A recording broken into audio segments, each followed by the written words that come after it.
ഇടുക്കി തൊമ്മൻകുത്ത് നാരങ്ങാനത്തെ കുരിശു പൊളിച്ച സംഭവത്തിൽ റേഞ്ച് ഓഫീസർക്ക് സ്ഥലം മാറ്റം. Kaliyar range officer T K. മനോജിനെയാണ് പത്തനാപുരത്തേക്ക് സ്ഥലം മാറ്റിയത്. കുരിശു പൊളിച്ചതിന് പിന്നാലെ തൊമ്മൻകുത്ത് ഇടവക വിശ്വാസികൾ റേഞ്ച് ഓഫീസർക്കെതിരെ സമരം നടത്തിയിരുന്നു. രാഹുൽ വിജയൻ വിവരങ്ങൾ നൽകും ഇടുക്കിയിൽ നിന്ന്. രാഹുൽ, അവിടെ വിശ്വാസികളുടെ എതിർപ്പുണ്ടായിരുന്നു. അവർ പ്രതിഷേധ പരിപാടികളൊക്കെ സംഘടിപ്പിച്ചിരുന്നു കുറച്ച് നാളുകൾക്ക് മുമ്പ്. അതിന്റെ ഭാഗമായാണോ ഈ നടപടി? അങ്ങനെ കരുതാൻ കഴിയുമോ?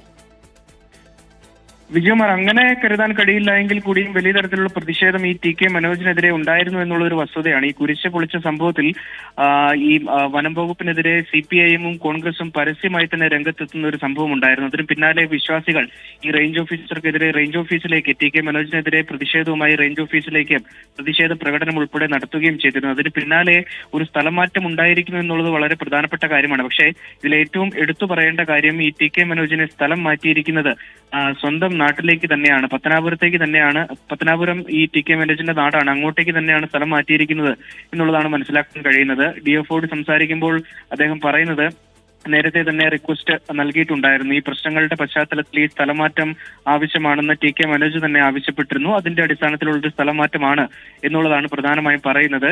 ഈ കുരിശു സ്ഥാപിച്ച സ്ഥലം കൈവശ ഭൂമിയാണ് എന്നുള്ളതായിരുന്നു വിശ്വാസികളുടെ വാദം. ആ വാദത്തിൽ അവരിപ്പോഴും ഉറച്ചു നിൽക്കുന്നു. പക്ഷെ വനം വകുപ്പ് അത് വിട്ടുകൊടുക്കാൻ തയ്യാറായിരുന്നില്ല. വലിയ തരത്തിലുള്ള കേസ് ഉൾപ്പെടെ എടുക്കുകയും ഈ വൈദികരെ ഉൾപ്പെടെ ഇതുമായി ബന്ധപ്പെട്ട് ചോദ്യം ചെയ്യാൻ നോട്ടീസ് നൽകുകയും ഒക്കെ ചെയ്തിരുന്നു. അതൊക്കെയായിരുന്നു വലിയ പ്രതിഷേധത്തിനിടയാക്കിയത്. എന്തായാലും ഈ സ്ഥലം മാറ്റം ഉണ്ടായിരിക്കുന്നു എന്നുള്ളതാണ് വളരെ പ്രധാനപ്പെട്ട കാര്യം. യെസ്, രാഹുൽ വിജയനാണ് വിവരങ്ങൾ നൽകിയത് ഇടുക്കിയിൽ നിന്ന്.